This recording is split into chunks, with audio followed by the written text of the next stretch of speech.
Hello and welcome to a very special festive episode of Page One, the Writers' Podcast. I'm Marco. I'm Tarek. And thanks for joining us on this podcast. Normally we like to speak to writers of all kinds about their writing careers, find out how they got into the industry and get as many hints and tips from them as possible. And there might be a bit of that in this episode, but really today is our Christmas special, as I said. And as you can tell from our jumpers, what have you got there, Tarek? Let's see your Jaws. I got like that festive movie Jaws. Yeah, nice. Shark and everything. And I've got my special Ghostbusters. Oh, nice, nice. Yeah.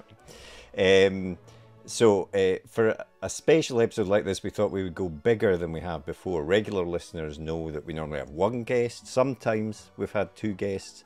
But today we have three very special guests. I know. First up, we have Anna Mazzola. And here she is. Whoa, hello. Lovely to see you guys in your lovely jumpers. Thank you. Love to see you too. Love your Christmas tree.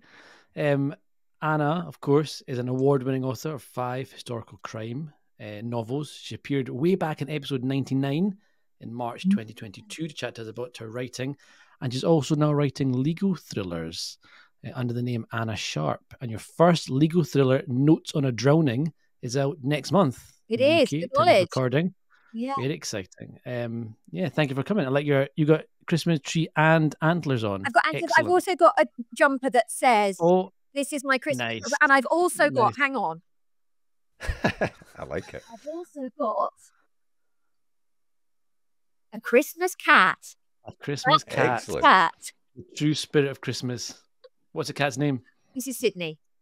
And Sydney. Hello, Sydney. He's actually a sadistic killer. Oh, nice. He caught and ate a pigeon. So an 8? Mm. Wow. Okay. I didn't realize cats actually ate the pigeons. Yeah, he actually brought it in and ate. And yeah, anyway, I won't go into the finer detail. Well, who likes pigeons anyway? So well done, Sydney. That's what I say. This is great content for our Christmas episode. Tearing apart pigeons. Brilliant. And then our next guest is hello. It's Vaseem Khan, the current chair of the UK Crime Writers Association, who appeared previously on the pod back in August 2021 in episode 82. Vas is the author of 2 award-winning crime series set in India and is about to dip his toe in the hallowed waters of the Bondverse. Is that what it's called? I don't know. With his upcoming book, Quantum of Menace. Welcome, Vas. Hey guys, lovely to see you both again.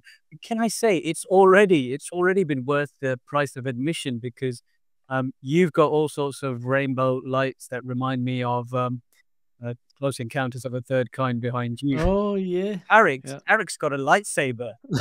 I know. And Eric also decided, for some reason that I'm not quite sure why, to introduce his jumper by rubbing his groin up against the. What? That was. I realized it was a funny noise. It was the jumper. I promise, not my crotch rubbing into the microphone. Well, I don't know. It looked very crutchy, you have to say. Exactly what I was expecting from this podcast, but you know. Anna, the reason why your cat is eating pigeons is because you actually have to feed your pets so that they don't need to go on. Well, I've been trying to put him on a diet. That's why he has been catching pigeons. This is what happens when you try and. You're starving your cat. I'm starving my cat and he's having absolutely none of it. So his means so far have been finding and opening a packet of Frankfurters and killing pigeons. Anyway, we're getting off the subject of fiction. What a diet. Anyway, there is one more guest to bring on. Do we have to bring him in? I mean, I suppose we've invited him. Okay, fair enough. So last and definitely least, we're joined by Abir Mukherjee. Hello. You're the Times best-selling author of the Wyndham and Banerjee series of crime novels.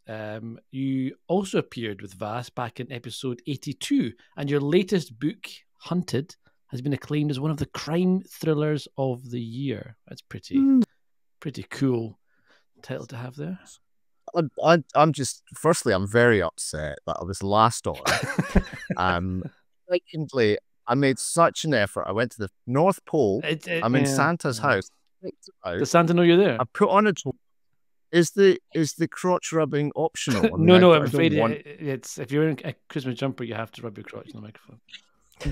I'm wearing my Christmas jumper, got my Christmas hat on, and the cat is not a Christmas cat. He's very Christmas. Anna, it's just It's like me going, oh look, I've got a Christmas mouth covering. It's not. They're just sister. It's amateur hour. Fine. No, carry on. How are you boys? We're very good. We're very good. Yeah. Looking forward to chatting with you, of course. We're going to deal with the sort of proper stuff up front, deal with the writing, because that's what we are. We're meant to be a writing podcast, and then we'll get to the stupid stuff later. And I wanted to start by asking you all, obviously, we're coming up to the holidays. What do you do over the holidays? Do you take a break from your writing, or do you try and keep it up in some way? I don't know, Vas, do you want to Vas keeps it up. As soon, Marco said that, and in my head I heard it, but I thought, no, I'm not gonna go that low. Go for it. Go for it. Yeah. I do keep it. I keep it up all the time. Do writers really take time off from writing? You only take time off when you're sick of your novel or sick of the edits, and you just can't bear to open it up and read it again. But if you're busy writing something, I think generally speaking, most writers that I know, if they're fed up of one thing, they'll just jump off and do something else, right? Do the next book or a short story or whatever. Yeah, so no time off, kids. Sorry. Anna, about yourself? Because you have a day job still. Well, a non-writing day job. I'm not actually doing very much law at the moment. I'm doing a bit, but I am actually teaching next week. I'm doing an Arvon historical fiction course. Nice. It's my first one. Excited about that. Not quite sure if the people I'm teaching are excited or frightened, but so I'm hoping that I'll get some good thinking time then. And yeah, I mean, as Vas says, I don't think we ever really stop writing, especially if we're working on a project, and I'm sort of coming towards the end of a first draft. So I'm certainly intending to avoid my family as much as possible and just focus. That's perfectly healthy. No, I will take a few days off, but I think when you're in the middle of something, I find it very difficult to break off, especially when you're trying to sort of hold all the pieces together in your mind. Who wants to interfere with that with, turkey and humbug, I say. Carry on with the writing. What about you, Abir? Well, you'll not be surprised to know that my colleagues are wrong. I do take time off. And I have to take time off because my wife will kill me if I don't. I'll be lucky if I get another week before I have to down tools. I think that's fair because otherwise she has to handle the kids by herself. So I will probably stop this time next week and not do anything for another 6 months. Probably wouldn't be angry at you if you stopped buying £500 worth of fish every time that fish salesman comes around your house. This is not the time to bring up my fish exploits. Okay, for seeing this for another occasion. While you guys laughing, you actually did this. That's why I'm saying. Yeah. Well, you actually spent £500 on fish from the fish shop. No, it was 350 quid, and it wasn't my fault. You know those dodgy men who turn up in a van and say, "Oh, mate, want any fish?" Everyone else says, "No, go away, strange man." Abir spent all his hard earnings on them. Did you actually spend 350 quid on fish from random men knocking on the front door? I find it well. It didn't knock on my door. He knocked on my neighbour's door. That's even worse. He knocked on a neighbour. You bought your neighbour's. Yeah, this was everybody's fault except mine. And it was not something I want to really relive. Do you know the worst thing? My wife. Do you know the worst thing? I was at dinner at his house shortly afterwards. He made me eat £300 worth of it. Didn't take you very long. It was tasty, I have to say. You didn't. Well, fair enough. Money well spent. And on the subject of Christmas and writing, obviously we've had some guests on who, like, they seem to write 2 books a year. They write their normal book during the first half of the year, or maybe it's during the Christmas period actually, and then in the first half of the year they'll then write their Christmas book to come out at Christmas time. Have you ever wanted to write a Christmas themed book at all? No. You will get just to make... No, because we're not children. Yeah, I don't really. It works for some writers, but I think you already have to have a platform, because if you're going to compete with all the bestsellers and the celebrities and the cooks, everything at Christmas time, which is obviously when those books are going to come out, I think it's quite hard if you're not that well known to go up against. Yeah, that's true. You could be like a Mariah Carey and get like a Christmas book that everyone buys every year, and every year it's back on the shelves again, and everyone's reading it to their kids and stuff. Wasn't there a Hugh Grant film where I can't remember what it's called, where he was basically a slacker in his 30s or 40s because he was living off a jingle that he or his father. Yeah, isn't it About a Boy? About a Boy. About a Boy. That's it. I mean, that's the dream, isn't it? That you, yes, 100%. Does a jingle, and then forever after it's there at Christmas, and you get a shitload more money every year. Take 6 months off and buy fish. Yeah. Well, we've got some time this evening. We could make a jingle. We've got some bells. You've got some bells on your shelf there, Vas. Yeah. You know what? Vas is very good at rap. Encourage him. What's that thing? You know when we were in school, that little tambourine. There you go. Well, this is my. Oh, it's falling to bits. Sorry. It's also great for audio-only listeners to really ring bells loudly at the mic. This is my Christmas love tambourine. It's definitely an Ann Summers item, I think. I don't even want to know where you got that. When this is, I did not invest in a love tambourine. Right. Well, why don't we jump on to our writing highlights of the year? By which I mean, of course, your latest projects.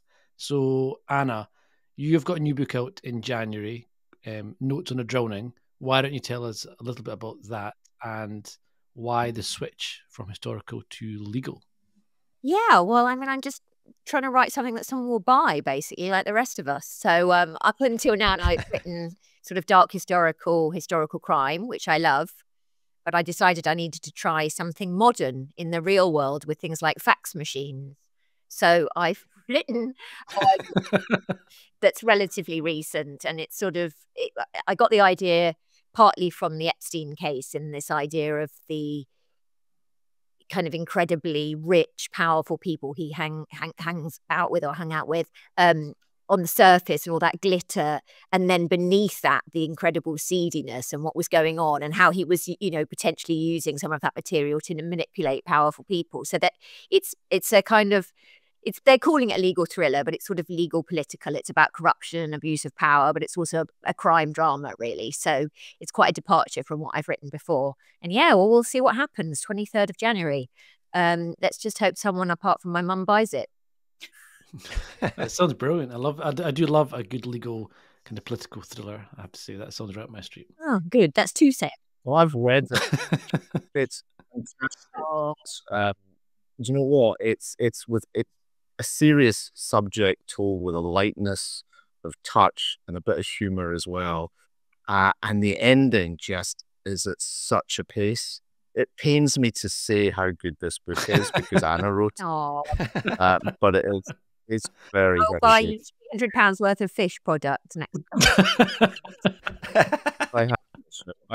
I'm good for fish for the next 2 years. It does go off, right? Oh, so actually, the book or moving from Notes on a Drowning to Notes on a Poisoning. So last year, my neighbour said, "Oh, we've had some oysters delivered, and we're away. So do you want to take them?" So we brought the oysters to our friend's house on Christmas Eve, and we all ate the oysters. Oh no. Okay, you all got sick. Cautionary tale: don't take food from other people's doorsteps. How long had they been lying there for? Sorry. Had they been lying outside for quite a while? No, not at all. But I think it's just, with oysters, you can never tell. Anyway, that was certainly a Christmas to remember for everyone. This is a very white person's problem. I have to. You don't normally have oysters at Christmas in Asian households. No. Well, to be honest, I don't normally have oysters at Christmas either. And to be honest, Baz, I will never have them ever again in my life. But... It's not that I'm not sympathetic, but I'm not really. The milk of human goodness flows through me. That did not sound right. Something else that falls through you.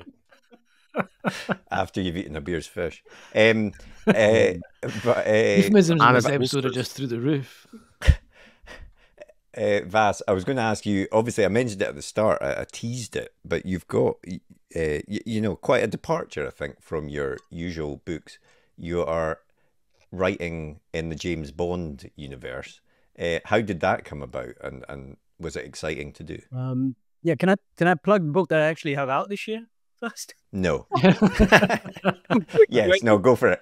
It's been a quiet year in terms of release. I was supposed to have a book out, and then it got delayed, and then it got pulled back. So it's the 5th in my Malabar House series set in 1950 India. It's called City of Destruction. And if you've been following the series, it's India's first female police detective working with a British forensic scientist solving murders in historical India just after independence. And if you haven't dipped into it, perfect time to buy one for Christmas. As far as the Bond thing goes, I mean, so Ian Fleming's estate, his family, and a few other people, they were looking for someone to write a series that puts Q center stage. And, they had some various ideas, and they asked me. So I gave them an idea which they liked, and then it goes through a whole process. It takes about a year to get through to the end of that process. And the idea I sold them is the one that I'm writing, which will come out next October. It's called Quantum of Menace, which I'm very pleased with. It's the only title practically in all the years I've been published, over a decade, which I've been allowed to keep. And I've stolen it off the movie, obviously, Quantum of Solace. But it's quite apt because the plot that I gave them was Q's booted out of MI6, goes back to his small hometown to look at the mysterious death of his childhood friend, who's a quantum computer scientist. So then we follow Q. Q doesn't appear in the Bond books very much at all. He starts as Major Boothroyd. He's an armorer. He gives Bond his guns. It's only in the films that he's actually been created as a character. First Desmond Llewellyn, and now Ben Whishaw. For some weird reason, John Cleese in the middle there for about one film. So my character is none of those. It's a character I've given a flesh so that I don't lean into the films. Because the one rule you get told straight away is don't piss off the film company. So you can't take stuff off the films. You have to do your own groundwork. Anyway, having lots of fun with that. Available to pre-order now, but it will see the light of day next year. So we'll have to. And did you read through all the old Ian Fleming books to get the is it a kind of modern setting but with the kind of feel of an old Ian Fleming? Oh no, very much contemporary. I mean, quantum computing it's a contemporary innovation. It's the next. If you're scared of AI, then you should be shit scared of what quantum computing will allow us to do. And because I've spent over a decade working at UCL. Managing academics, and there's a particular center called a Center for Future Crime, which I help run. And so this idea has come out of that. So it's looking at emerging technologies and how villains might use them for evil purposes. So that's where the plot idea came from. It's one of those things where I don't know what will happen, because Bond fans might be wedded to on-screen depictions of Q and might not like what I've done with Q because I've made him a real character, real person, not a caricature. They might not like the fact that it's not Bond with rocket launchers. Bond does make a cameo, which was quite surreal for me to actually write a scene between Bond and Q as a British Asian who's grown up watching these things. And never could have imagined that I'd be sitting and writing. So we'll have to see how sales-wise it goes. But I've had a lot of fun doing it. Brilliant. It's always the danger, isn't it, touching an IP that you get the fandom on your back if you do something. Oh, I've met some of the fandom already, I have to say, and very they're a fun and intriguing bunch because they run these big Bond fanzines, etc. And so they're all diehard Bond fans. What they will make of a Q in a non-Bond kind of book, because it isn't one of those fast-paced octane thrillers that Bond appears in. It's more of a mystery novel with Q, because Q doesn't go around sleeping with everybody in sight and firing rocket launchers off the top of trains. That's not who he is. So it's managing expectations, I guess, is the publicity campaign will kick off next year, and then we'll see how that works out. Thank you. Nice one. Very excited for that. And Abir, you are, as you said at the start, you've got Hunted, which has just come out recently, fairly recently. When was it out? What month was that in 2024? Me. Oh, okay, not as recent. I thought it was not that recently. But it just feels like I've been talking about it a lot, so it might feel. But it's been doing absolutely. I mean, it's been everywhere. It's been up for awards. It's been Sunday Times bestseller, and that's a departure again, like Vas and Anna from your previous works. What was the thinking behind wanting to write something away from your series that you're so well known for? I wanted to see if I could do it. Firstly, I mean, I've written this series for, 5 books, 7 years. And in my head, I've had these 2 voices, Sam and Surin, and my wife's voice, obviously. So those 3 voices have always been involved for the last 8 years. So it felt like the time to try and sort of do something a bit different. And I wanted to see if I could write something, as Vas says, we write historical series. It'd be nice to see if I wanted to try and write something that was high octane, something that, would be an airport thriller, but something still with a message and dealing with stuff that I'm scared about today.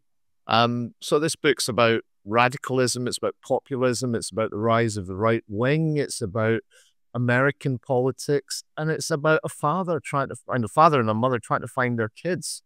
Who might be about to commit a terrorist atrocity. So yeah, it took a long time to write. It took me 3 years to write because the first draft was crap. I didn't know how to write a thriller. And it took, as I say, 3 years to get to a point where I thought, yeah, this is as good as I can make it. And fingers crossed. Well, I've been lucky so far. It seems to have been received quite well. But, everything. Fingers crossed. You haven't seen it's all in all of the Guardian best thrillers year, FT best thrillers of everything. I've had to mute you. It's so tedious. It's not luck, mate. You wrote a great. I was wondering why you weren't returning my calls, Anna. It's not. You wrote a great book. Guys, you're giving us a lovely platform to chat, but you guys have been doing amazing things as well, right? And Tarek, you've a really brilliant book coming out next week. Oh, not next week. Thank you. Next next week. Oh shit! It is next year. Go on, give us. Well, I mean, you had a sort of launch party on Friday, Tarek. So yeah, there was a proof launch thing, which was quite a weird thing to do, but it was quite fun in Newcastle last. Hang on. There was a launch party, and we weren't invited. Not. Don't worry, guys. It's not the proper launch party. It was a soft launch. It was very exclusive. It was only for people who matter. It was 30. Well, I wasn't there, so. Precisely. This is the midnight. Vaseem likes soft launches. Vaseem likes soft launches, Tarek. You should have been there. You soft haunches, could you say? You sound like an episode. That as well.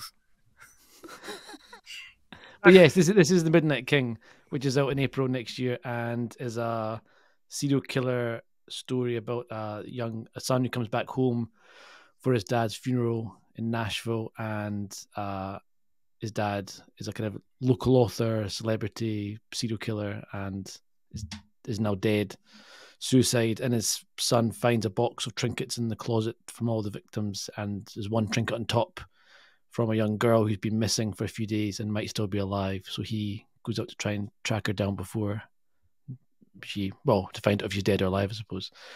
And at the same time, there's like a kind of PI hired by the family to look after. I love how bored you sound. You just talk about your books. I hate pitching my work. It's so cringe.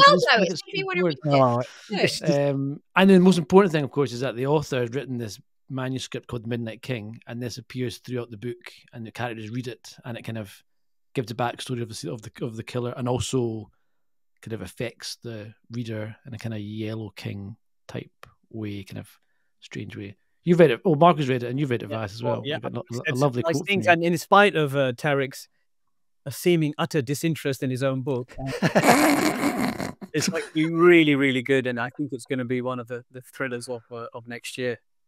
That's very kind. When's it out, Tarek? It's out in April 2025. I can't remember the exact day. What's that? I said pre-order now. Pre-order now, 100%. Yes, I need to get better at selling my work. Yeah, it's sad that we have to teach you all these things, Tarek. So, can they buy it from Amazon, or do they have to go to the bookshop? I don't know where they can buy it for. Search for it on Google. He's the worst publicist for himself. It has to be said. But yeah, no, it is. It's a great book. I have read it. Although I read an early version, and apparently the end, there's a new ending to it. So I need a slight coda. Yeah, I don't. I'll need to read this. You always have to make it a little bit different to make folk buy it. Well, I'm not going to buy it, but you can give me a free copy. On my own right. On my own right front, I finished my. What I love is that everyone that has talked, apart from you, Tarek, but everyone else has talked about writing historical fiction and moving away from historical fiction, just as I have written a historical fiction book. So that bodes well. There's a gap in the market now, Marco. Everyone's left it. Exactly, that's wide true. Open. 17th century. We've left the Marco. We've left the market for you, and because there's no money in it. I mean, just because you're coming in. Is that a Venice one? Is it the Venice one? It's 17th century thriller set in Venice. Yeah. Told from it. So basically, young street kid, well, sort of teenage street kids heist the casino but get caught, and then are forced to work for people on their own plan that they eventually find out is linked to the Spanish, who are trying to basically invade Venice because the Doge has just died, and then they have to decide what they're going to do about it and whether they are going to intervene and save themselves and save the city. So that's, yeah, it's a sort of, I tried to make it, although it's a historical thriller, I wanted to sort of give it the DNA, I guess, of a sort of modern thriller in terms of the pacing and stuff like that. So yeah, so that's their City of Blood and Water, but we'll see if anything happens with it. It's a brilliant book. I've read that as well, and it is, as you say, it's historical, but it's very fast paced thriller vibes. What was it called? City of Blood and Water. Yeah. Oh, excellent. Great idea. Yes. That's really good.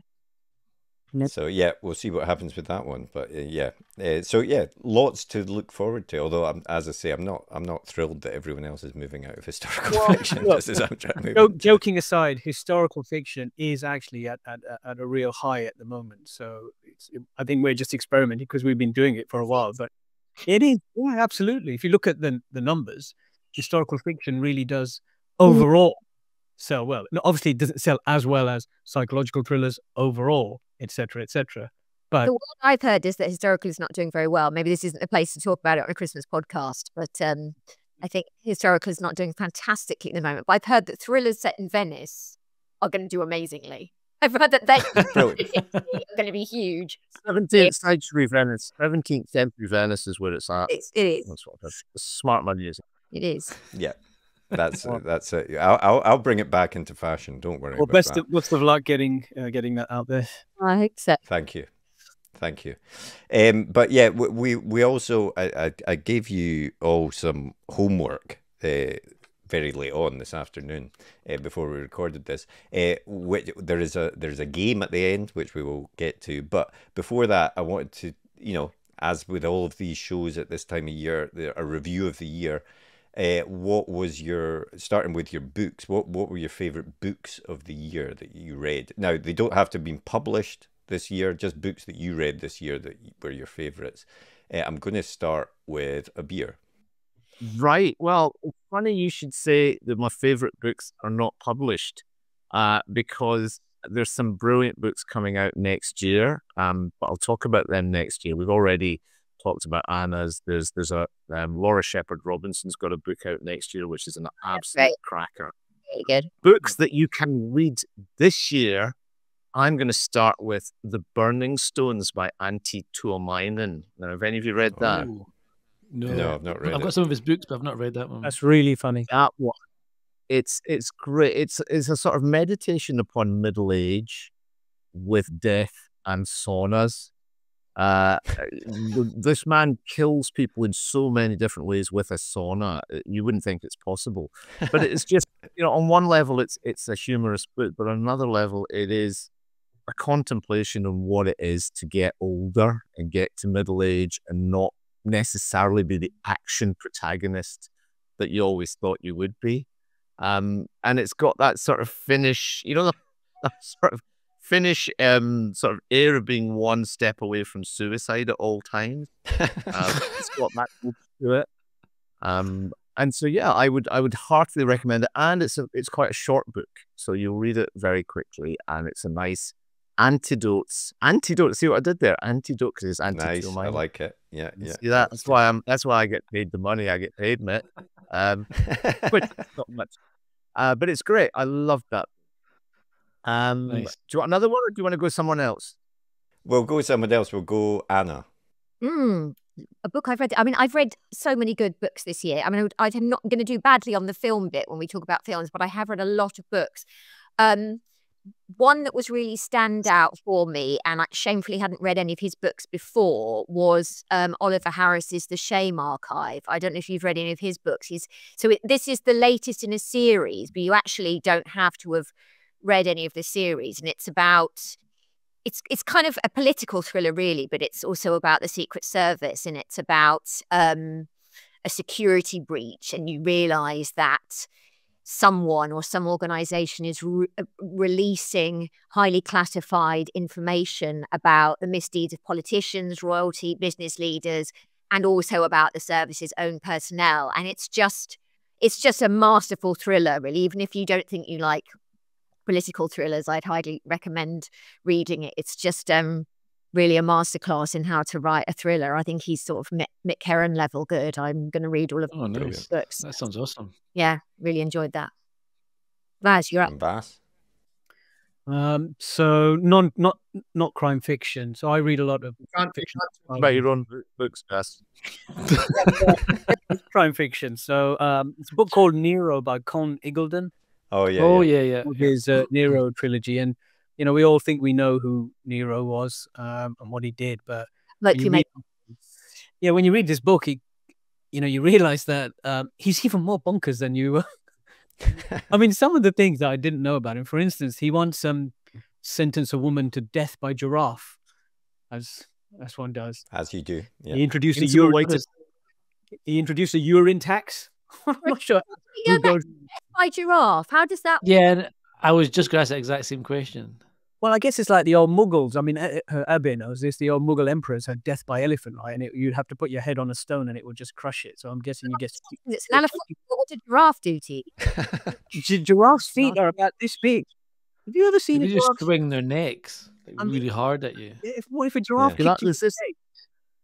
Is this the right time to point out that Vaz has a giraffe foot fetish? Pick me, Nero. I'll tell you. Yeah, I learned, and this is really funny because it very much reminds me of Abir. How he moved swiftly on from the giraffe foot fetish. He used to force people to listen to his music for fear of death, on pain of death. Nero, yeah. I mean that seems like that's a classic dictator move. I would say that sort of thing. Anyway, very good book. Like this stuff that I've made. Tarek, what about you? I read a really good Japanese manga recently called Uzumaki by Junji Ito. I probably ruined that name, but it's phenomenal. It's about like a small town which gets obsessed with spirals, and the townspeople start getting like infected with it. It's maybe brilliant. From you, actually. And you start seeing spirals in like clouds and in the coffee, and then they get it's almost like a virus that spreads. And they become more and more obsessed, and they start doing things to warp their bodies into spirals, and people start dying, and it starts spreading, and by the end of it, it gets so outlandish. There's like it's like a kind of spiral out of control. Yeah, there was a really shit Jim Carrey film called 28. Where it's called The Number 28. The Number 20, yeah. And it was about 8 hours long, and he just went mad. It's not that. It's much better than that dreadful film. I saw that in cinema. It doesn't sound much. Yeah. I'll be okay. There's images. Vast, not convinced. Tarek, you've told that worse than your own book. There's images in it which I genuinely felt sick. There's people who turn into snails. They turn to these like spiral snails. It's a bonkers, incredible book, and Tarek's gone all blurry on my screen. Is anyone else? Yeah, no. I'm getting really hot. Thinking about the spirals. Tarek, Vaseline, come on. This is why I've got it focus. Once StreamYard had decided that his reviews are so boring, they're just gonna. Yeah, it's naturally just cutting you off now, Tarek. Right, I'm going to jump in. The book that I actually just finished. I'm cheating because this is 2 books in one, really. J. Christoph's Empire of the Vampire and Empire of the Damned. Oh, okay. Which are very sort of grim, dark fantasy books, I guess, about a kingdom where vampires of different kinds have overtaken, and the hero, or the anti-hero as he is you know, he's a half vampire that fights them. He's sort of like Blade, I guess, in a way, the comic book character. But they are phenomenally written books, and they just ramp up the action. You know, I'm not one that often enjoys reading in-depth fight scenes and things like that because of, you know, just skip through it and find out what happened. But he just writes it so viscerally, and the characterization of the people are so brilliant and it just goes places where you're thinking, right, this can't possibly get any worse for these people, and it does, and it does, and it does. And so what the thing that I'm most annoyed about is that I just finished the second book, and the third one, I think it's out next year. I hope it's out next year. Might be the year after. I'm not sure, but yeah, they're phenomenal. So I do like I would definitely pick those up. I do like Blade. So this sounds like Blade, but without the tax evasion. Yeah, it's Blade without the tax evasion and more vampire sex. But Abir, he's lots of vampire sex. I'm happy to see the first one. Lost me tax evasion. You know, you didn't even rescue me from vampire sex. I mean, Jesus. Abir, you were gonna. We'll do one more book each. So Abir, have you got another book? I lost my train of thought now. Right. Yeah, I'm gonna recommend Our Evenings by Alan Hollinghurst. Oh, your mate. Yeah, he's my mate. Oh, here we go. Well, he's not. Well, I wasn't even going to mention that, Anna. I was just going to talk about the book. He made an egg. Yeah. Do you want me to tell the story? The story. Jesus. Right. So what happened was I went to this book festival in Cornwall, and I ended up in staying overnight in this really creepy house that was like something out of Father Ted. It was like the parochial house in Father Ted. Right? It just looked like that. There was a gale blowing outside. And I was in there with, who was in there with Anna? Alan Hollinghurst, and who's the other Booker Prize winner I was in with? Oh, yes. Let's just put that one in. I've forgotten who it is now. But anyway, I was in there, right, with like proper writers, and there's me as the crime writer, and the conversation was just like over my head. But the next morning, they felt sorry for me, and Alan Hollinghurst made me breakfast. He boiled some eggs, gave me an egg, and I thought, well, this guy's nice. I should see what he writes. It turns out he's the greatest living English writer. How was the eggs? The sticks are all right. I mean, it's one of the greatest living English eggs, but I mean, he's a great writer. This book is the story of a half English, half Burmese boy growing up in the 60s, and it follows his life. As he grows up, he becomes an actor. And it's really a meditation on Britain, changing Britain, sexuality, culture, immigration. And it's told with, do you know what? What people say there isn't such a thing as literary fiction, or we shouldn't have, you know, differences or whatever. But when you read a really good literary book, when somebody can see into your soul or into the souls of others in the way that Alan Hollinghurst can, you just think, wow, I just read it and I think I've got no business picking up a pen. It's just beautifully written, and it's the insight into people, into individuals.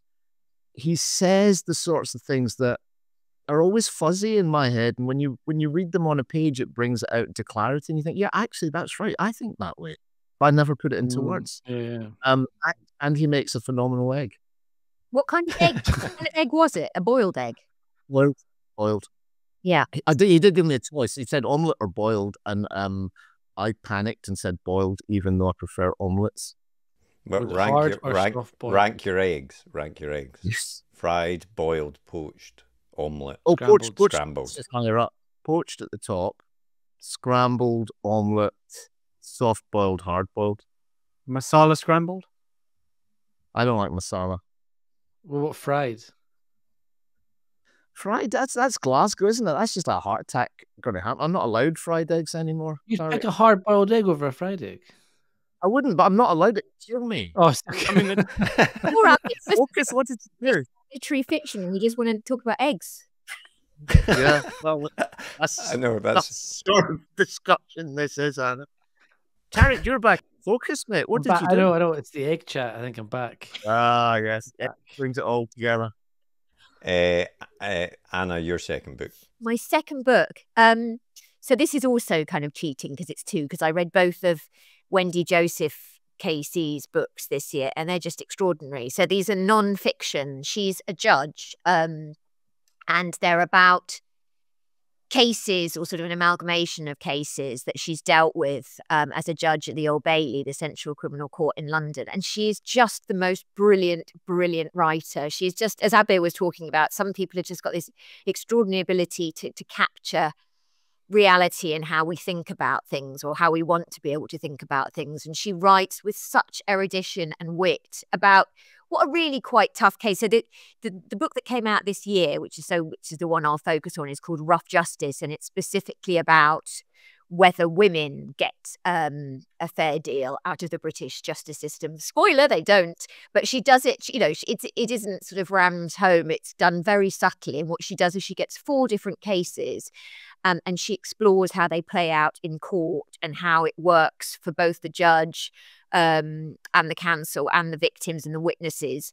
And it's just an incredibly powerful human drama that says, I mean, you know, I'm a solicitor, I work at somewhere called the Centre for Women's Justice, and it says a lot of the things that we try to say, but in a much more subtle, nuanced way that helps you see what the impact really is of the justice system on these people. I just think she's an extraordinary writer. In fact, I'm going to a literary salon with her in January, so I'll be able to fangirl at her officially. But yeah, if you haven't read them, the Unlawful Killing and Rough Justice, really exceptional books. Can I just picking on something? You said, you know, it's written with erudition and wit, and it's dealing with a tough subject in an interesting way. You're doing that with your new book as well. I would. I'm nowhere near, but I think. What is a literary salon? I mean, what's the salon part of the literary salon? I don't know. I haven't been yet. It's here, right? Eggs. They're going to cook eggs. People massage your hair while you're doing your panel. Okay. It's not that kind of a salon, Vas. Well, maybe it is. I mean, I'm yet to find out. Doesn't know. That's why I asked her. She doesn't know. I'll report back. I'll see if they give me a wax or any other kind of treatment while I'm there. Vas, your second book? How quick do you need us to be with this? Because we're lingering over these, but when do you end this thing? You got other stuff. Are you wanting it to end? Like, when will this be over, Marco? It's fine. I'm sure people are enjoying listening to this. Just be as quick as you want. This book is. I'm 30 years late to this particular party. So, The Horse Whisperer by Nicholas Evans. Oh. So one of the best-selling books of all time, probably 20-30 million copies, bastard. But this book obviously turned into a huge film with Robert Redford many years ago. And if you want a book that immediately tells you what the art of writing in terms of gripping people from early on, great prose, great story, great emotional arc for the characters involved. I mean, this is a book to read. It's about a girl who loses a limb early on from a horse riding accident. Completely loses the will to live. This happens very early on. Sounds like a laugh. Sounds like a good Christmas one. Yeah, I'm not really sure it's worth laughing about, but giraffes, horses, elephants, you're all over this, aren't you? Like a menagerie in your head. Why are we laughing? Poor woman, the poor girl has lost her leg. Teenage girl lost her leg. And mother didn't know what to do to get her out of her funk. And then she hears about, because the horse is seriously injured as well. And she wants to cure the girl by curing the horse. And she hears about this man out in the middle of the Wild West, well, modern Wild West. Why wouldn't she take care of the daughter first? Why did she cure the horse first? That just seems quite an English thing to do. The daughter they've done as much as they can. They've given her an artificial leg. But you know, she just doesn't want to cooperate with the world. Should have given her an artificial horse, to be fair. Can we just go? So both of Vaz's books are about people being trampled to death. Sure. How is it? It's a fetish. No, the other is just one thing that Nero did. You're missing the point here. The point is we have the horse whisperer who has this amazing occult power to be able to talk to horses and to get them well again. And the power of this kind of book is, I mean, it made me believe in myself. When I was riding along. Are you a horse? When I was riding along and there were some horses in a field and I stopped. simply so that I could come to the fence. Whisper to the horses. I could whisper to this horse. I mean, was this the time that the guy went into the back of your car? Was that what happened? You stopped to talk to horses? I should point out, Vas has been very lucky. He's had lost 2 cars in the last 12 months. One was stolen. And one... I'm surprised you didn't return it. It was so bad. And then your second car, you stopped outside a field and someone ran into the back of you, didn't they? Well, someone was this when you were looking at a horse? Someone did run into the back of it, but not while I was stopped in a field. It was just some builder in a van who had some. I love but I also love how this book is all about fixing the horse, and this poor girl was just left with the artificial leg. No, the point is that because she doesn't want to have anything to do with horses anymore, and her mother thinks that if I can get the horse fixed, she will love horses, and she will love life. She will love life. That's just a cruel and unusual punishment by the mum. You've been attacked by a horse. I'm going to make you talk to horses. That's just wrong. Wait, Cass, if you've been attacked by a shark, right? If you've been attacked by Tariq's jaws there, right? Okay, or his crotch, whatever, right?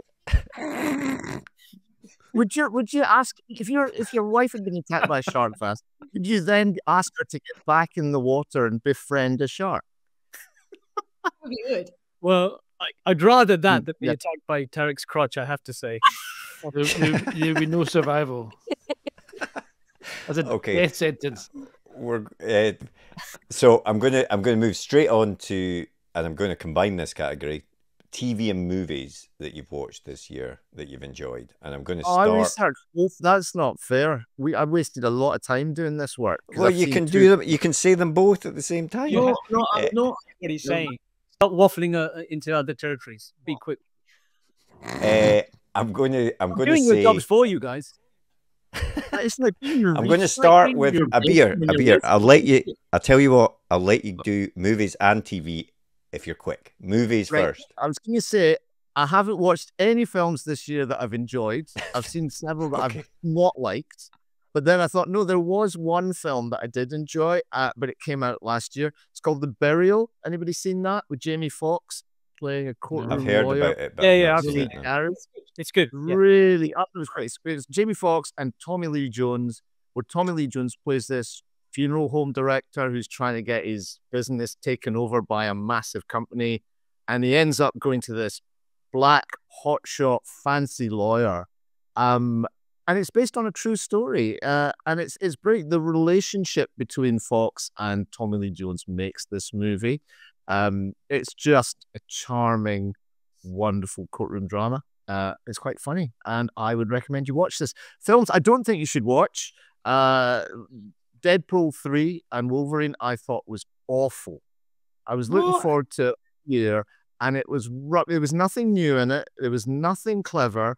It was just a waste of 2 hours. It got slightly better towards the end, but I'm really, really upset that I waited that long. I'm happy I didn't go to see it at the cinema. I saw it for free. I thought it was great. It was pretty much exactly what I was expecting from Deadpool 3. I'm sorry. I'm complaining again. Right, on the TV front, Slow Horses, obviously. Everyone loves that. I thought it was amazing. Day of the Jackal is up there. The Return of Frasier. Anybody watch the new episodes of Frasier? No. Good. Not as good as the original, but still punching. And then my favourite comedy of the year, Everyone Else Burns. Watch that with Simon Bird. Oh, you should see that. He plays. It's a family. It's a fundamentalist Christian family in a sect somewhere in England, and it's extremely funny. So I would recommend that. Everyone Else Burns, not Deadpool and Wolverine. Okay, there you go. Anna? So for TV, definitely Slow Horses is my standout favourite. And that's not just because we know Mick and my sister worked for the TV company. Honestly, it's just outstandingly brilliant. I see it's now up for some Golden Globes as well. So if you haven't watched that, go and watch it at once. My only complaint about it is that each episode feels like it's about 5 minutes long and they only bring out one a week. And it's like trying to eat sort of a tiny bit of a treat. Yeah, I wait until they're all there. So small in one go so we can binge it in a weekend. But I thought that was brilliant. I've been watching Presumed Innocent, which I like as well. Oh yeah, that's meant to be good. With Jake Gyllenhaal. I think that's pretty good. And quite a departure from the original movie if you watch that. I've tried to watch the Lincoln Lawyer and found it a bit dull. Am I wrong? You guys seen that? Yeah, sure, right. I didn't watch it. I enjoyed the film years ago, but I've never seen the TV show. Yeah, same. I've been trying to watch the TV and just finding it a bit. The first series is good. It goes a bit downhill after the first series. Oh, really? Okay, well, I'm not even enjoying the first series, so I won't. Ripley, I thought was absolutely brilliant, and sorry, say that again. Awful. You hated it. Yeah. It was really good. Posturing and black and white and all that nonsense. No, I loved it. Read the script. Not you, because you hate it. But if you read the script, it's kind of like reading a novel. The scripts are so Stephen Zalen, how you pronounce his name, absolutely extraordinary script. No, I thought that was really brilliant. I'm not sure you've got TV watching quite correct, because normally you're supposed to watch the TV and not... I'm doing a screenwriting course, so I'm allowed to watch. Oh, okay. Well, okay. Yeah, that's been the highlight of my year, actually, the screenwriting course. That's been really good fun. Great. And I have hardly watched any movies, I think because my concentration span is too poor, but I have seen a lot of musicals. So I'm going to recommend Operation Mincemeat. You haven't seen that, which is absolutely brilliant. And I know that Abir in particular really loves Cirque du Soleil, and it turns out Abir really, really hates anything to do with circus. So I think we should all go on. It's not a circus. It's just people in tights jumping about. There's no clowns. There's no animals. It's not a circus. This is something we're united on. I despise circus performers, especially mime artists. I'd really despise mime artists. What is that? What is that? How is that an art form? What about those people that dress up as statues and don't move? Yeah, well, how do you feel about that? Do they fall into the category of mime? Well, the thing is, they are covered in gold. So, but that's even worse than mime. It's just somebody standing there. Yeah, they just sit there. They don't get in your face, do they, with the mime? They weren't paid to stand there in glitter and silver. That's not a job. Whereas writing novels, that's a job. Right. Tarek, what about you, Tarek? Right, super quick fire. Film I saw recently that I hated was Gladiator 2. Thought it was awful, like genuinely dreadful film. You knew those. Film I saw recently that I thought was great was The Substance with Demi Moore.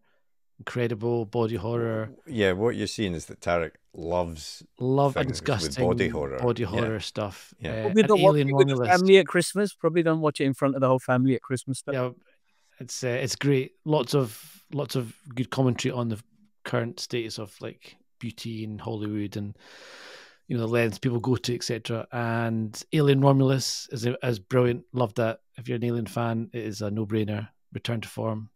TV wise, Cobra Kai. Currently almost finished part 2 of Cobra Kai of season 6. It's every season is the exact same setup. It's like you have to learn. Daniel Crusoe's like, you have to balance, all about balance, and then Johnny's like, it's about rage and anger, and then they get to the finale of the competition, and they realize they need both. And they made that same realization every finale, every season, and it never fails to be like that kind of like stirring moment. Can I just say, this is the most animated you've been all night, and you're honestly, man, I bloody love Cobra Kai.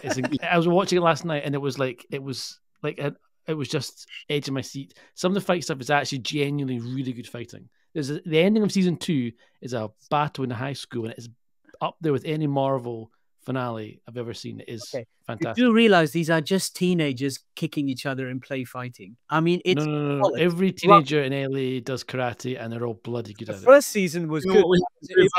The first season flipped the script, so that was good. After that, it's just teenagers having fights. It's just nonsense. It gets better. We need to introduce Tarek to Amit Dand and just put them both in a room and just leave them there and lock the door forever, and they'll just talk at each other about crap TV. Man.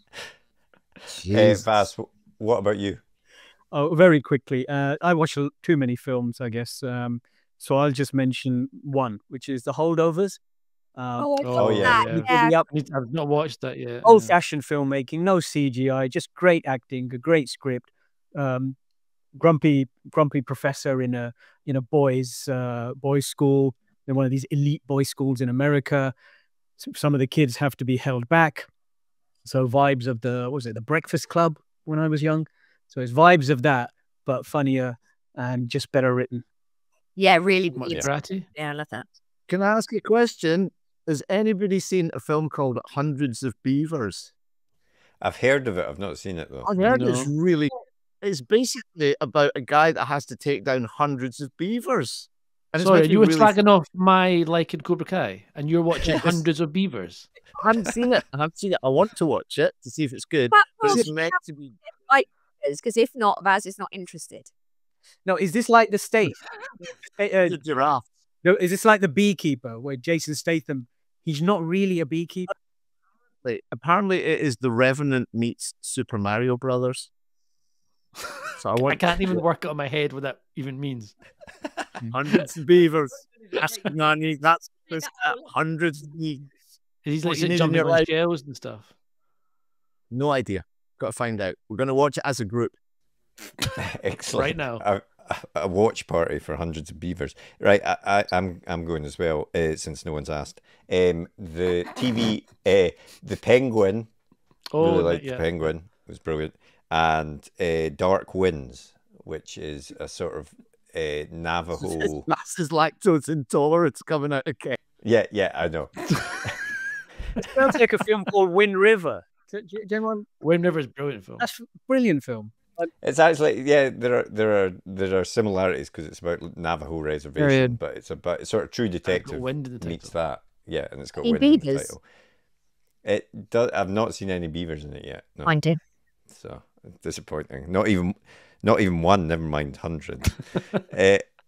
What? Very quickly. What's everyone's favorite Christmas movie? Oh, that's a good question. Oh, Jingle All the Way. Die Hard, obviously. Die Hard. I think it's probably Die Hard. Is that wrong? No, Die Hard's a perfectly fine Christmas film to pick 100%. Oh, the Muppets Christmas Carol. Sorry, it's Muppets. Oh, yeah, that's very good. Yeah. Abir's got a question, sorry. Look, we burst in there as if it was life and death. It's Muppets! It's not Die Hard. Mine is Star Trek 6, The Undiscovered Country. Well, because of Rura Pensy. Which bit of that? It snows. It's a brilliant.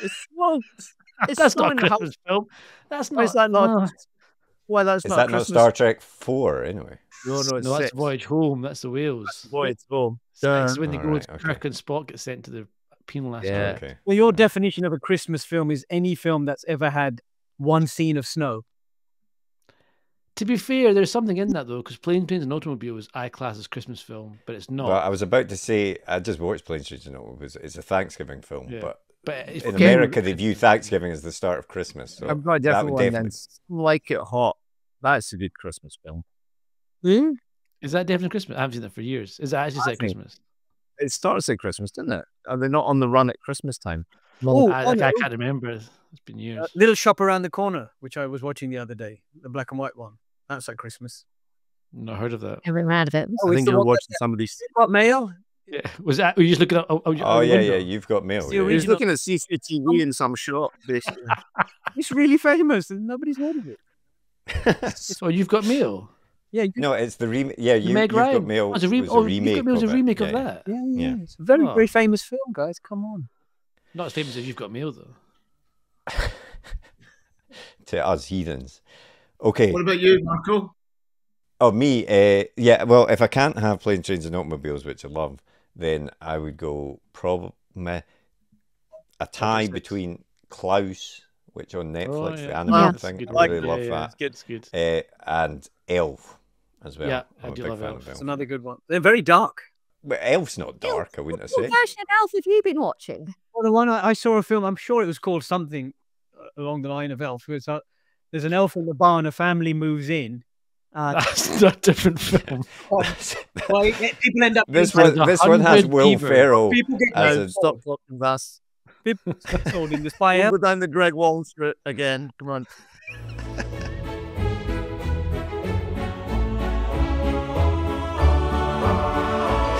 Okay. We're getting there. We're getting there. Right. Where? It's time for the game. So I asked you. Everyone's been waiting for. Yep. I asked you to write some lines out of famous Christmas books. Well, not famous Christmas books, but Christmas books. And so you've all written the opening line and the closing line of each of these books, and I've got the real one here as well. So I'm going to read them out, and then you're all going to vote, or you're all going to say which one you think is the real one. Right, Hercule Poirot's Christmas. Okay, and I'm just going to read these opening lines. Wait, we need like a description. Do we not need like what the book's about? Okay, hang on. I've not got that ready, but hang on. So, yeah, Hercule Poirot's Christmas by Agatha Christie. It is Christmas Eve. The Lee family reunion is shattered by a deafening crash of furniture followed by a high-pitched wailing scream. Upstairs, the tyrannical Simeon Lee lies dead in a pool of blood, his throat slashed. But when Hercule Poirot, who is staying in the village with a friend for Christmas, offers to assist, he finds an atmosphere not of mourning, but of mutual suspicion. It seems everyone had their own reason to hate the old man. So, here are our opening lines. So everyone apart from me has written one, and there's the real one in here as well. So, opening line. Ah, Hastings, mon ami, I do so love Christmas, said Hercule Poirot. The partaking of the greasy egg and the nog, the cheap unwanted presents, the forced jollity with people you despise, and, of course, the shiny turd upon the Christmas pudding, the inevitable bloody murder. Okay, so that's option one. Up until that point, I was like, That's option one. Option two, Thomas Lee had always considered that his grandfather screamed like a girl. Okay, that's option two. Option three, Hercule Poirot was sipping sherry on the terrace of the Burra Island Hotel when the first message was brought to him. Okay. This is four. Stephen pulled up the collar of his coat as he walked briskly along the platform. And then option five, oh, Monsieur Poirot, what massive plums you have, Miss Lee exclaimed, as she stared in awe at the slice of plum pudding in front of Poirot. So would that be right? Well, we'll find out in a moment. So who's the best line? You assume it's mine. Who will go with the Hastings, mon ami, I do so love Christmas? Any votes for that one? No. Okay. Thomas Lee had always considered that his grandfather screamed like a girl. Anyone votes for that one? No. Hercule Poirot was sipping sherry on the terrace of the Burra Island Hotel. Yeah, I'm going for that one. That sounds like the real one. What are we voting for? Are we voting for the real one, or what we doing? Yeah, you try to vote for the real one. Try to find the real one. Yeah. Okay, 2 votes for that. Stephen pulled up the collar of his coat as he walked briskly along the platform. I'm going to go for that one. 1 vote for that one. And that means you're voting for what massive plums you have. Did I not vote? Sorry. No, you didn't vote. So by default, you have to vote for that one. So the real line was Stephen pulled up the collar of his coat. So Anna gets the point for that. But more than that, 2 people guessed Anna's line about the sipping sherry on the terrace of the Burra Island Hotel. And also, Anna guessed that the massive plums line had been by Abir. Yes, it was him. Of course, it was him. So I'm now going to. Why is that obvious that it was me? I don't know. Because you have your bum fetish. Right. Okay. Last line, starting now. Right. Merry Christmas to all, Poirot cried, running an index finger over his moustache. And to all, a good night. That's the option 1. Option 2, Hercule Poirot, conscious of the drafts around his neck, thought to himself, pour moi every time the central heating.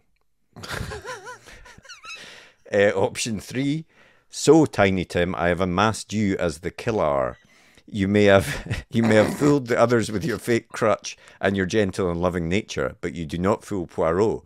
You will be arrested, tried, and executed, and Poirot shall come to dance on your grave. Sounds like fun. I really hope that is the actual ending. Option 4, but then Hastings appeared from the bathroom freshly showered and Poirot realised that it had all been just...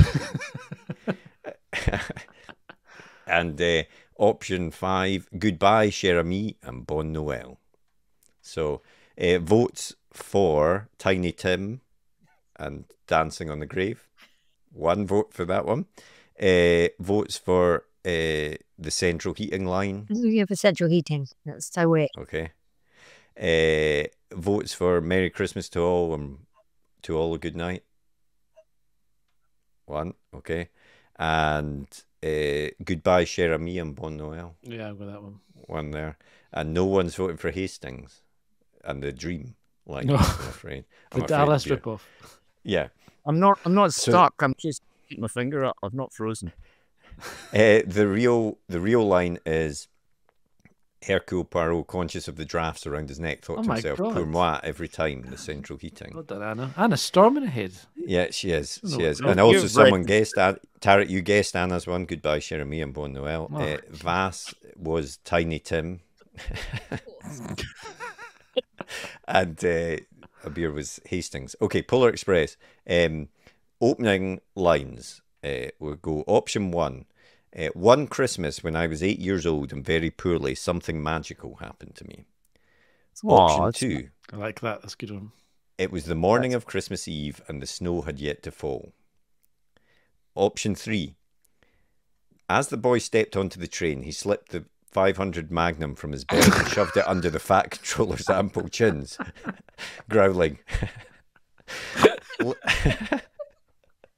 Growling, listen, fuckface, we're going to the North Pole and we're going to rob the shit out of Santa Claus. And if you're not on board with this plan, I'm going to blow your brains through the roof of this motherfucking train. Capiche? That's option 3. Option 4. It was Christmas Eve in the mental asylum and little Timmy was off his tits on speed, hallucinating about trains again. So they weren't taking this seriously. And option 5. On Christmas Eve many years ago, I lay quietly in my bed. Yeah, that one. Yeah, okay, Anna's guessing that one. What? Morning of Christmas Eve, the snow had yet to fall. No one. The fat controller. That is fast. One Christmas when I was 8 years old and very poorly, something magical happened. Yeah, I'm going for that one. And mental asylum and off his tits on speed. No votes for that one. Abir's voting for his own one. So the real line was on Christmas Eve many years ago. I lay quietly in my bed. Again. So Anna got it again, and you guessed Anna's one again. So Anna is again. easily. Did you read these books before you? Someone's cheating. That's all I'm saying. I think, yeah. Just to be clear, you guys did not give us in any instructions that said we have to be realistic because there's going to be a competition. They literally said it was going to be a competition where we had to guess who's like right. Oh, sorry, I missed that. They said realistic is competition. Accusing me of cheating just as I've read the instructions. Yes. Yeah. What the Christmas spirit, Tiny Tim. Right, here are last lines. Option 1. Though I've grown old, the bell still rings for me as it does for all who truly believe. Option 2. Belief was a gentle sound like a child's laugh, like angels' wings.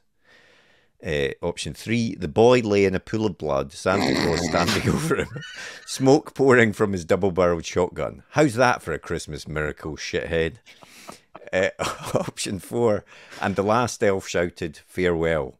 Option 5. Gee whiz, Santa, said little Timmy. Despite the tinnitus and the dead hookers, this has been the best Christmas ever. So, going in reverse order, anyone for Gee whiz and the tinnitus? Anyone voting for that one? No. The last elf shouted farewell. Anyone for that one? I'm going to go with that one. Okay. The pool of blood? No. Surprisingly, no one. Belief was a gentle sound like angels' wings. Anyone voting for that one? Or the bell still rings. Though I've grown old, the bell still rings. I'm going to do whatever Anna. Yeah, I'm going to vote Anna votes for. Yeah, because she's you're cheating, right. so we're all going to cheat. You're right. Fucking hell. You're right. Anna is correct. Oh, and Tarek, you once again. I'm over Anna's one again. You once again. You obviously like Anna's writing, so that's good. It's my made up one. Is it even Anna? You're just an incredible writer. Is it even Anna, or is it an AI, Anna? Who knows? What do you think the A stands for in AI? Anna, intelligence, mate. And idiocy. It's one of the two. Okay, now. Oh, I didn't do a summary of the Polar Express, but everyone knows what the Polar Express is, so that's no problem. I've never heard of it. I'm going to have to do a summary of. I'm going to have to do a summary of this one. So the last book that I sent you was The Naughty List by Ellie Mae McGregor. While delivering presents on Christmas Eve, Santa gets a gift of his own. Kate isn't sure if Nikolai is the real deal, but this silver fox with big hands and thick thighs might just make her believe in Christmas miracles. So, opening lines. Option 1. Last Christmas, Kate had given away her Christmas cherry. This year, she was feeling lonely and also slightly horny. Not the best way to attend the PTA Christmas party, but there it was. Option 2. Santa guessed there'd be trouble with the reindeers as soon as he'd noticed it wasn't just Rudolph's nose that was red. Option 3. It was the night before Christmas when all through the house not a creature was stirring except Kate. Something was pouring whiskey down her neck while she watched cheap German porn and thought of the life she'd lost. The husband, the house, the cars, the Nando's black card. Option 4. He saw her while she was sleeping. And option 5. Kate was curled up on the couch, glass of wine in hand, staring absently at the glittering Christmas tree. So, going in reverse order, that one, glittering Christmas tree. Any votes for that? Yeah, that one. Okay, well, yeah, Vanna's voting for it. Yep. Everyone's voting for that one. Okay, well then, that is the correct answer, of course. I can't believe you read Anna's 100%. So yeah, or just in case perhaps people want to know, Tarek was he saw her while she was sleeping. Anna was the PTA Christmas party. Abir was the Rudolph's. It wasn't just Rudolph's nose that was red, and Vass's was the cheap German porn and Nando's black card line. So, closing line of the naughty list, and it is quite the closing scene. Having researched read it, but so we'll go in this order. Option 1, and while Christmas only came once a year, Kate came 6 times. Option 2, is that a candy cane in your pocket, or are you just happy to see me, big boy? Option 3, Santa, baby, Kate exclaimed. Now that really is the North Pole. Option 4, and as the church bells tolled out in joy, Kate, serial divorcee, and Nikolai, reformed sex offender, were married and immediately went out on the lash. Reformed sex offender. And option 5, he whispered in her ear, his voice deep and stern, well then, you'll be on the naughty list. And so she came. So we will go with, Santa, baby, Kate exclaimed. Now that really is the North Pole. I'm going to choose that one, even though it can't be. Okay. Just trying to pretend you haven't read it now, aren't you? Trying to cover your tracks. And whilst Christmas came only once a year, Kate came 6 times. Any votes for that one? That's a vast line, surely. Candy cane in your pocket, or just happy to see me, big boy? No. The church bells tolling? No. Or you'll be on the naughty list, and so she came. Oh wait, no. I want to go in the first one. I want to go in Anna's one. What was that? All right, one you're again? going with Anna, but in this occasion, Anna is wrong. She loses 100%. Fuck off. So it was that last one was the correct line. That's how it ends. And she came. That's like the final line. You need to read the It's whole not scene exactly to get the literature. context.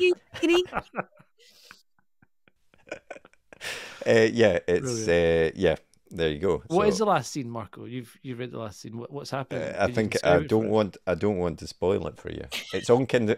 It's on Kindle Unlimited though, so you can. Can I say no one's mentioned yet the very best Christmas film that's ever been made, or piece of literature, or any form of Christmas entertainment? Why didn't you mention it when you had the chance? Goodbye. Bad Santa. Oh, Bad that is a Santa's good one. brilliant. I Idiot. love Bad Santa. Utterly brilliant. I'll make Never you some seen. sandwiches. Do not watch it with kids, obviously. Oh, really? Even mine. They're used to swear words. No? Still. Oh, What's it with a horse? Or a giraffe?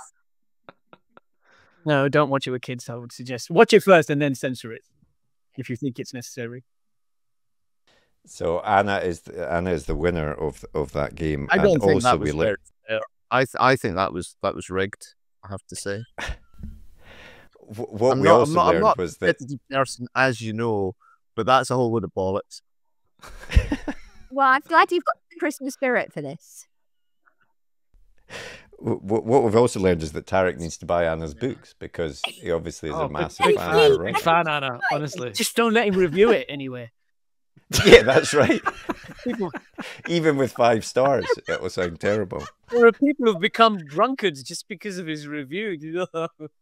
if it's Cobra Kai, it's fine. Anything else is not even worth my time. So, what have we learnt tonight? Have we learnt anything? Are we going to go away from this better educated?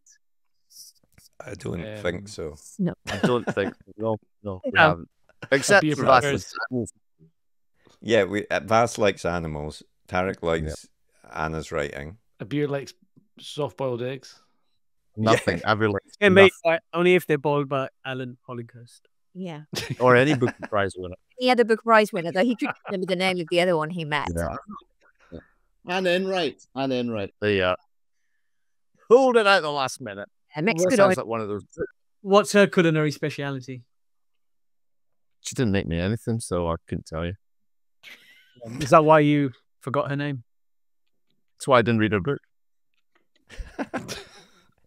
You've got to make food.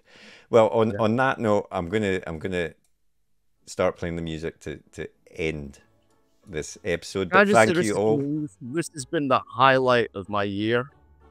You've had a really bad year, man. Has not a joke. Seriously, guys, A lot of let's fun. do this every Christmas. I don't think That's Let's 2 do it. hours of my life. Thanks, guys. It only feels like 2 hours. Oh dear. Well, and Tarek, to everyone that has got. Thank you for coming, and to all a good night. Yes, exactly. If you've got to the end of the episode, thank you very much for staying What are through you that doing chaos. if you waited this long? Seriously, go live your Exactly. life. Next time, Tarek Please. will come Please, you want to be here.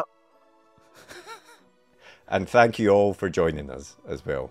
And Merry Christmas. Merry Christmas. Merry Christmas. Christmas, Merry everyone. Christmas.